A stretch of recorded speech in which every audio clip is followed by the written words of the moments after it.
Welcome to episode 31 of Sharing Life Lessons. This is the first episode of season 4. Together, we are creating a library of stories. I am your host, Hamidah, and I want to bring you stories because stories inspire, stories teach, and stories heal. Friends, I'm excited to be here with you for our very first episode of season 4. And I'm excited for several reasons. Let me start listing them for you. 1. This is season 4. Who would think we'd get this far? And I can only thank all of you for your support for getting Sharing Life Lessons this far. 2. We've had over 4,400 plays for our last 30 episodes as of today. That in itself is so exciting and something I definitely would write home about. 3. It is my birthday tomorrow.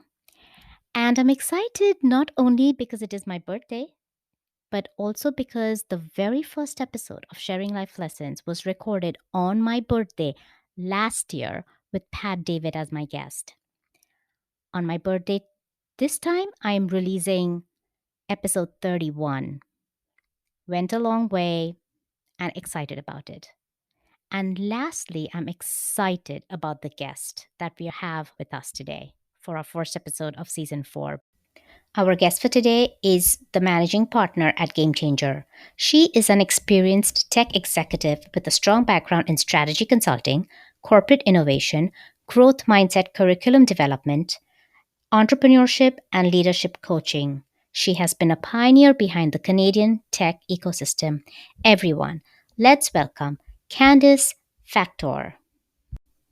Listeners, I thought I'd let you know that Candice's dogs also were very excited about this interview. And so you will hear them barking in the background in the beginning of the interview, but then they quickly settle down. So enjoy them too. Candice, welcome to Sharing Life Lessons. It is really an honor to have you as a guest. And also thank you for starting us off on season 4 of Sharing Life Lessons. I request you first to tell the audience a bit about yourself. Hi, Hamidah. It is really great to be here today. Thank you for having me on your podcast. I am someone who is very, very passionate about two things. The first is creating the future, but not just any future. I've always been at the forefront of technology and innovation, but as I get older, I'm much more interested in creating the future we want, which is a net positive future. So how do we use technology and innovation to create the world that we actually want to live in? And related to that, I'm very interested in this idea that we live in a complex and chaotic world, and 2020 has certainly shown us that. And I'm much more interested in thinking about how we thrive in this world versus merely survive during these times. I think this is really difficult for people, and it requires a new and different mental model of how we lead, how we run our firms, how we deal with uncertainty and change. And by assuming these new mental models, I believe that we are better positioned to thrive during these times. So I'd say that's kind of me in the nutshell. I've done many different roles, everything from being an investor to being an entrepreneur to being a venture-backed technology executive. I'm a board member of a very late-stage technology company, and I'm the founder of a very early-stage technology company. And the general theme is I really like the process of creation and working with really smart and diverse teams to do just that, to create the future that we want to live in. And we are all co-creators in this world. So thank you for playing your role in it. Absolutely. And Candice, I know you too hold video sessions on a weekly basis. I have been listening to your sessions from season 1, and I've loved each one that I have listened to because you get on such good guests. Tell the audience something about that, because I want to put the link in the show notes so that they can listen to it as well. Absolutely. Well, thank you for the opportunity. So we launched our own live series called Gamechanger Sessions. And it really came from a place when COVID was just starting to happen in March. I was compelled to figure out how I can be helpful and how I can contribute. And since I'm so passionate about mental models and helping people frame what's actually going on, I decided to start this live stream and really bring what I call brilliant minds and warm hearts to the conversation. Over the years, I've been very fortunate to meet some incredible humans who have a lot of wisdom to share. And so some of our guests that really range on both topics, creating the future we want and thriving in uncertainty, include Adam Grant, a leading organizational psychologist, the author of Give and Take and the Originals. Margaret Atwood, obviously very famous writer who's a futurist. Roger Martin, who's one of the leading management thinkers in the world. And the list, goes on with some exceptional humans that I feel incredibly privileged and honored to be in conversation with. And we just launched about 2 weeks ago a new series focused on the future of learning. So we are incubating a learning platform, and we have an incredible season with guests such as Seth Godin coming up this Monday. I am so looking forward to that one, Candice. Great. I know, me too. And thank you, Hamidah, for being such a loyal patron of our series. It's really great having you there. Absolutely. I get a lot from it as well. So, Candice, that being said, please tell us your story. My story, it's such an interesting question. There's so many stories, right?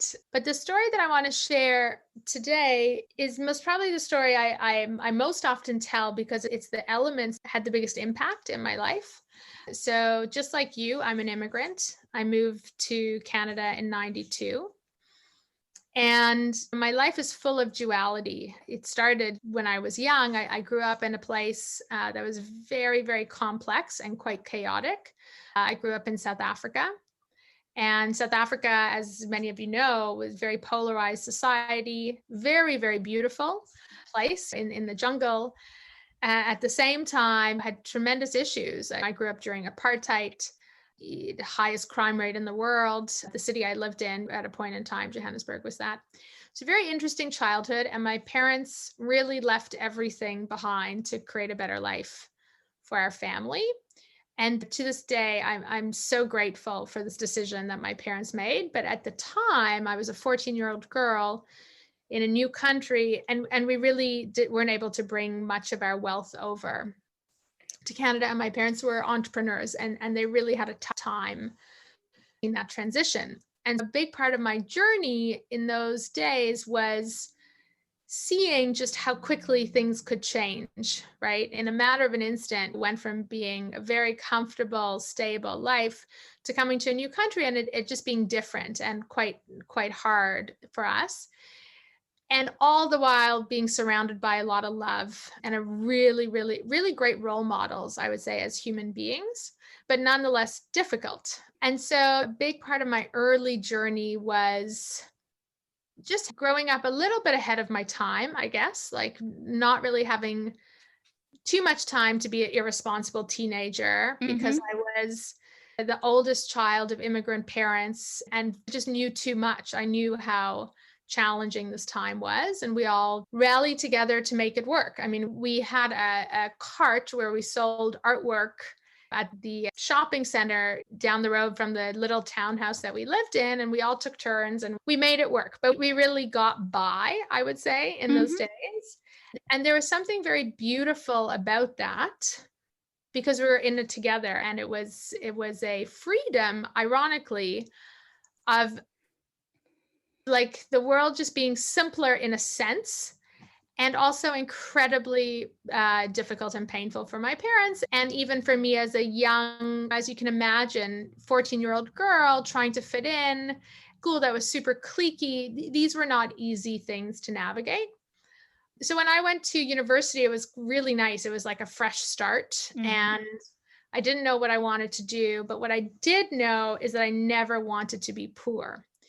And I worked incredibly, incredibly hard. I had tremendous drive and ambition. And I think a big part of it was Having come from a very stable childhood where my parents were entrepreneurs, but very successful, and then coming here and watching them struggle, I just had a certain sense of motivation to succeed from seeing how difficult life was for my parents. One part of law of attraction, if you follow it, is that the universe offers you contrast. And it offers Mhm. you contrast so you know what you want. Yeah, absolutely. And so it was great. I mean, I often joke like I didn't have an existential crisis in when I was young as to what I should do. It was in some ways calculated. I went to a school, I went to the business school, and I was very drawn to the case method, this idea of being able to participate and solve problems and use my brain and not, I wasn't really interested in rote memorization. And what interested me was this was a very prestigious school. There was only 140 kids in this class, and it was very hard to get into this program. And I'll never forget this experience because I worked so hard. And 2 letters came in the mail from my parents upon my acceptance. And the first letter was, "Congratulations, you're one of 10,000 kids who got accepted into this 140 person program." And the other one was, "We're really sorry to inform you, but we had to double tuition rates in order to sort of meet the needs of the program." And my dad saw this and he was like, "I'm really sorry. You can't go." And I was like, "Oh, I am going to the school." And so I'll never forget. I mean, I had to take out a lot of student debt. I went to this program, but it was a motivator. It was like I was super driven to succeed.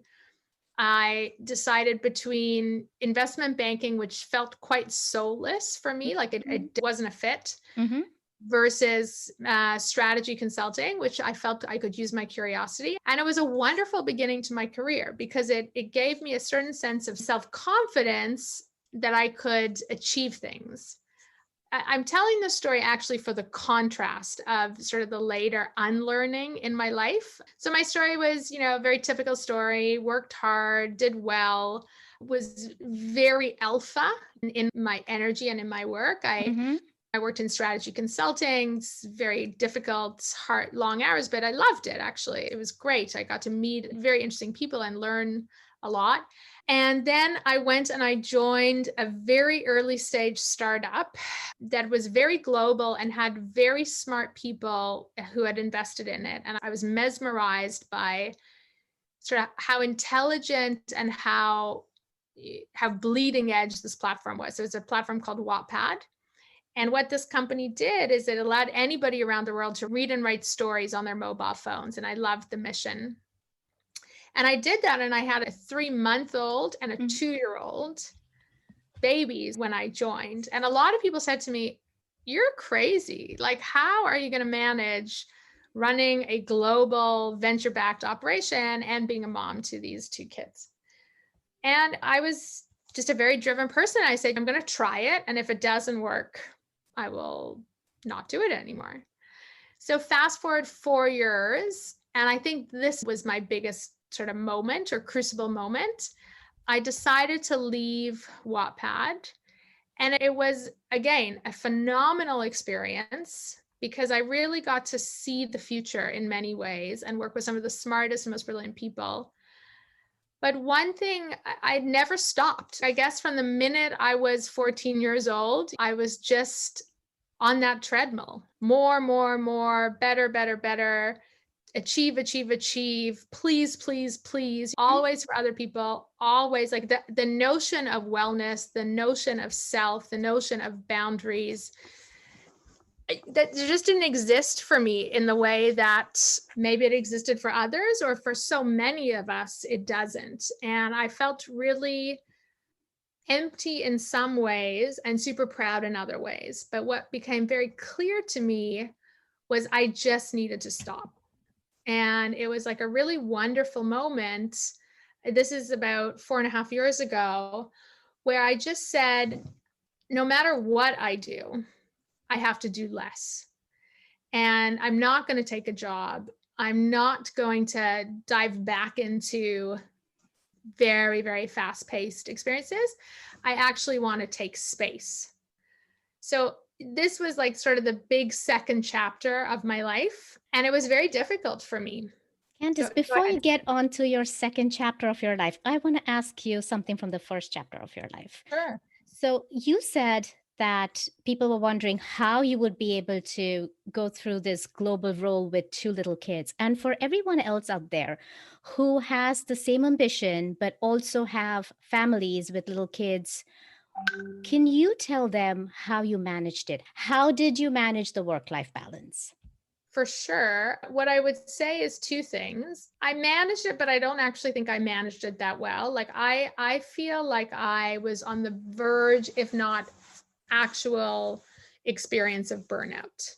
And burnout is like really real. Now, I've actually been busier, I would say, during COVID and this year than I was in my busiest time of like at that ending point. But I'm so much better in terms of how I manage wellness and myself that I understand what I need to do in order to be able to manage this fast-paced life in a very different way. And so what I'll talk about around what I did do that was really great is, number one, I have a super supportive partner.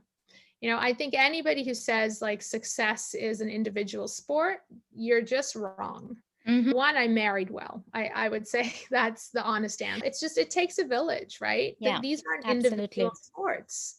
So the first thing is I had amazing parents and I had an amazing husband who was really supportive. I think the second thing is I've always, no matter what, I've never managed by a clock. And so, true story, I was the global GM and the COO of a venture-backed company. And I left my office every single day when my kids were super little at like 4:30.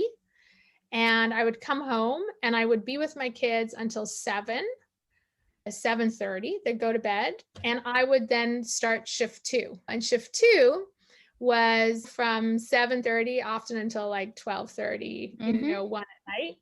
So there was something beautiful in the way how I made space for my kids. And the other piece is I really enjoyed it. Like I loved my work. But there was something really disturbing about how little space I made for myself.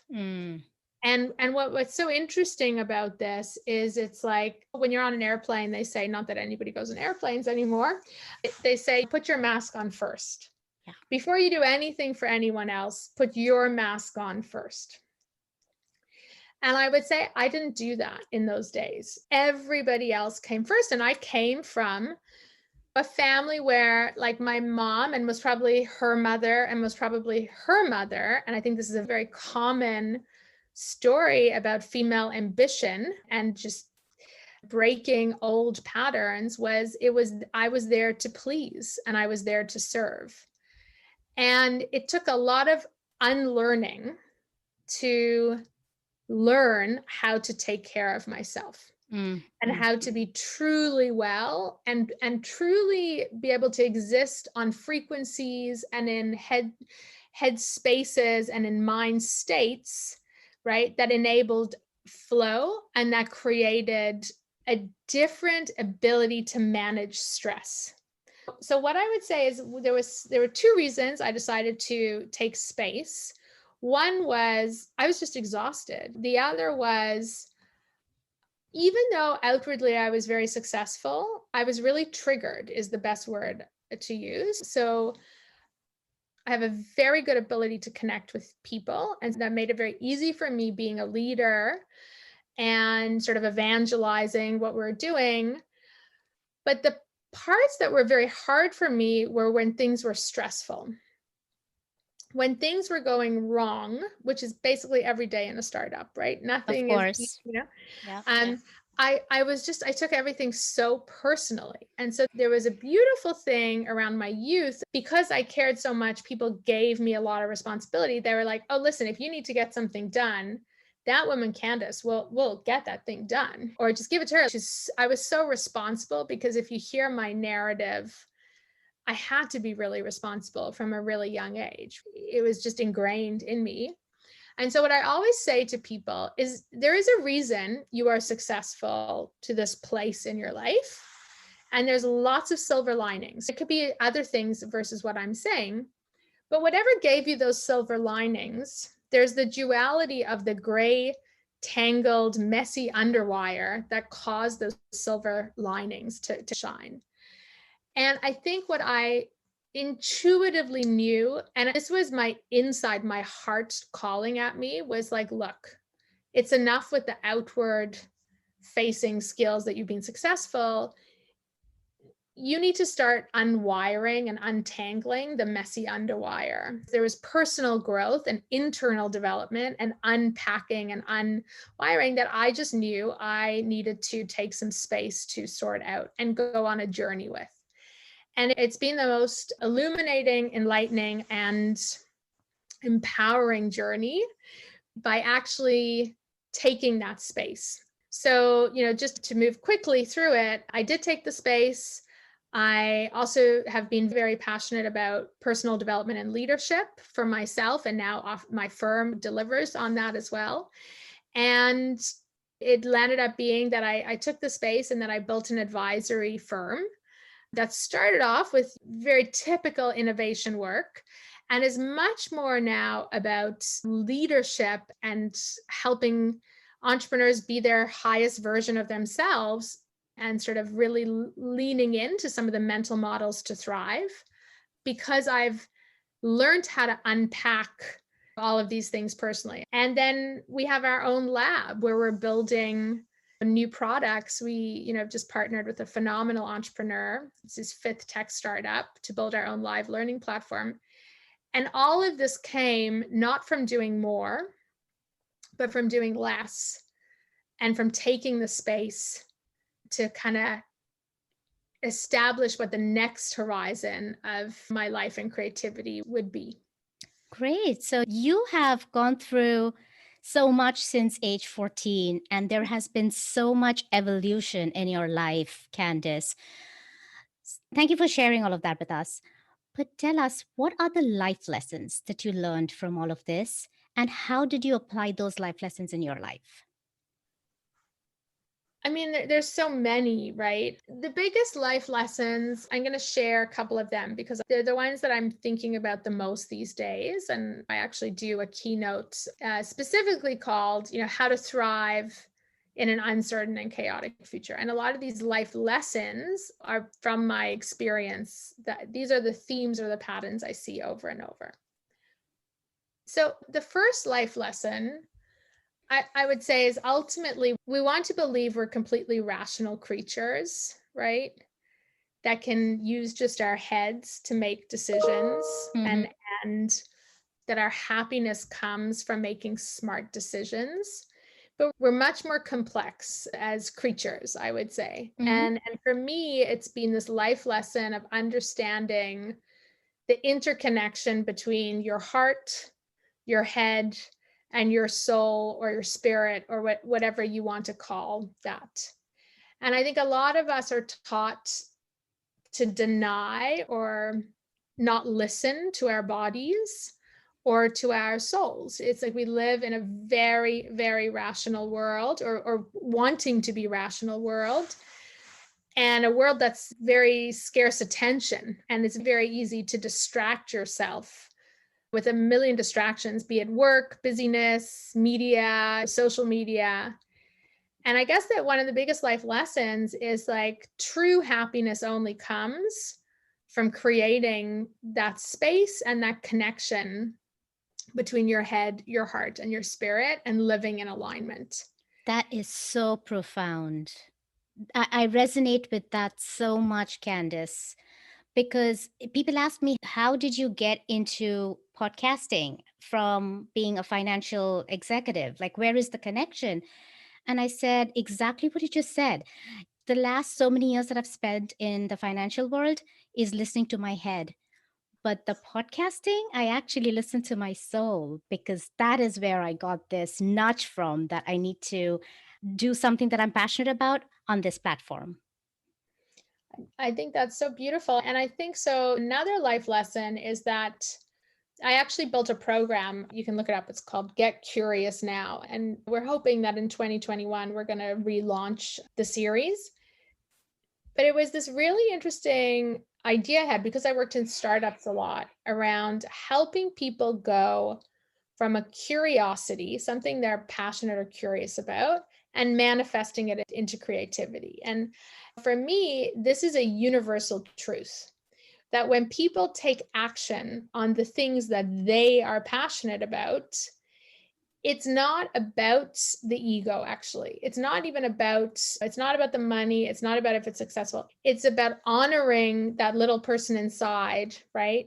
Who has something that they think is interesting and doing something about it, and not worrying about what other people think, and not worrying about if it's going to be a business per se. Just that single act of putting things in the world is a very, very joyous and also healing act, because you no longer let your ego control you when you do that, because you have to be vulnerable. You have to. So I'd say I've been fascinated by creativity and by curiosity and by creating space for passion in people's lives. I think another life lesson for me is in the duality of life. And you kind of mentioned it a little bit, of the idea of contrast. But I think there's a lot of people who are looking for the right and the wrong, or the polarized answers. And in my view, I spent a lot of my time thinking that there is a path and that there is the right path. And in fact, a lot of what I help businesses do even today is actually be a lot more humble around their knowing. And instead, what I often think about now is two things. One, that usually there is duality in whatever we do. So you look at COVID right now, I mean, it's horrible. There are many, many, many awful things that are happening in the world, but there are also some magnificent, beautiful reimaginings that are able to happen because we've broken habits. And there's tremendous opportunity in the chaos that is also happening. And I think it's just a metaphor, or just this idea of the duality of life, and that usually the solutions aren't binary. So one of my mentors is Roger Martin, who I worked in strategy consulting with. And one of the things he talks a lot about is this idea of integrative thinking. And this is definitely a life lesson for me, which is most people only see choice A and choice B. But chances are there's just another path that nobody's seen yet. And often it's about trying to find the best of choice B and the best of choice A and blazing the new trail. And I think I encourage people to just think a bit more deeply around things that they think are super fixed versus flexible. And I've seen tremendous opportunity and success in my life by not listening to the sort of very, very finite choices that somebody has suggested are the only options. That's definitely one of them. And then the last two life lessons I want to bring are this really, really important growth I didn't even know existed, quite frankly. This idea of transcendence, or getting above your emotions. This was not really in my vocabulary. I mean, I did probably experience it because I did do yoga during that time, but not that often. But it was this really big growth curve for me when I finally understood that I'm not my emotions, that my emotions are there in many ways to protect me, or to give me some clues around what's really going on inside me, but they aren't reality. And if I can just find ways to get beyond those emotions through mindfulness, through healing modalities, through an ability to be conscious of what I'm conscious about, I guess, a whole new world of options and peacefulness gets created in your life. That sounds wonderful. And for those who want to know more about this concept of transcendence and going beyond or being beyond your emotions, would you be able to share any resources? Yeah, I'm going to share two books for you, two that I think are really powerful. There is a man by the name of Michael Singer, and he wrote a book called The Surrender Experiment. He does an excellent job of talking to how we aren't our emotions, but basically any mindfulness, meditation, Buddhist philosophy has elements of this concept. And the more space and stillness you enable in your life, and the more you make peace with who you are, the greater opportunity you have to access that. And so the only other one that I would add is this idea of love. And a lot of people are, out there looking for love. And we all ultimately, as human beings, we want to be loved. I mean, if I think about why I work so hard it's definitely a sense of approval, a sense of belonging, a sense of love, a sense of safety. We have these very, very primal needs as human beings.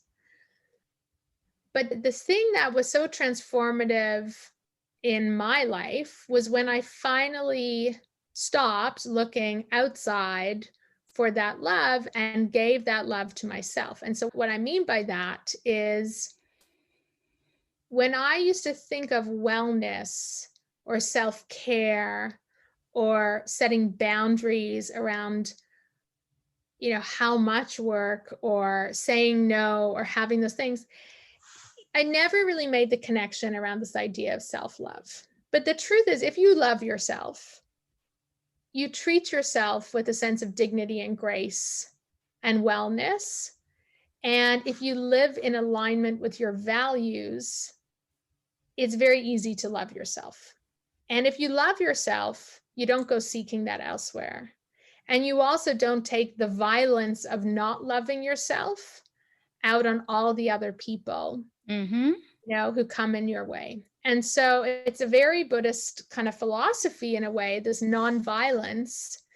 But I fundamentally think leadership is about knowing self so that you can create conditions of sacred work, sacred cultures, safe places where people can go and blossom and be their best version of themselves.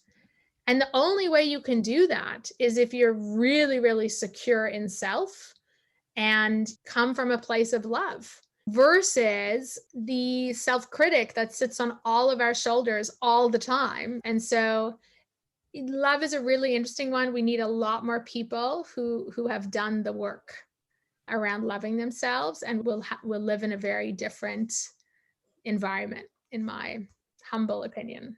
Love yourself. That is a wonderful final message. Candice, thank you so much for your time, for your stories, and for your life lessons. This was a very interesting discussion.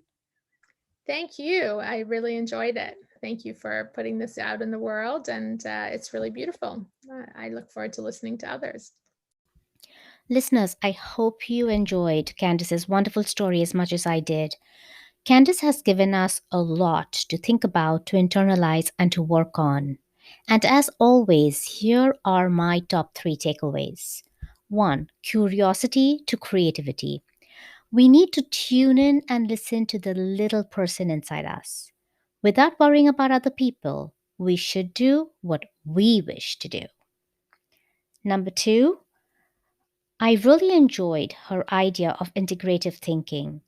Candice said most people only see choice A and choice B, but often it is about trying to merge the best aspects of choice A and choice B and then blazing a new trail. And lastly, with this one being my favorite, we all have old habits and old beliefs. Many times we need to unlearn them to be able to live a life where the head, heart, and soul are in alignment. Listeners, before we end this episode, I would like to read you something from the book that Candice recommended. It is The Surrender Experiment, My Journey into Life's Perfection by Michael Singer. Michael Singer's philosophy is summed up in one paragraph in the concluding pages of this book. It says, "My formula for success was very simple. Do whatever is put in front of you with all your heart and soul without regard for personal results. Do the work as though it were given to you by the universe itself, because it was. I find my life works best when I follow that simple advice. If I do my best without worrying about outcomes, often the outcome turns out to be unexpected and better than what I could have imagined. This brings us to the end of the episode. I will bring you another episode of Sharing Life Lessons next Wednesday. Until then, be happy, be safe, and be well.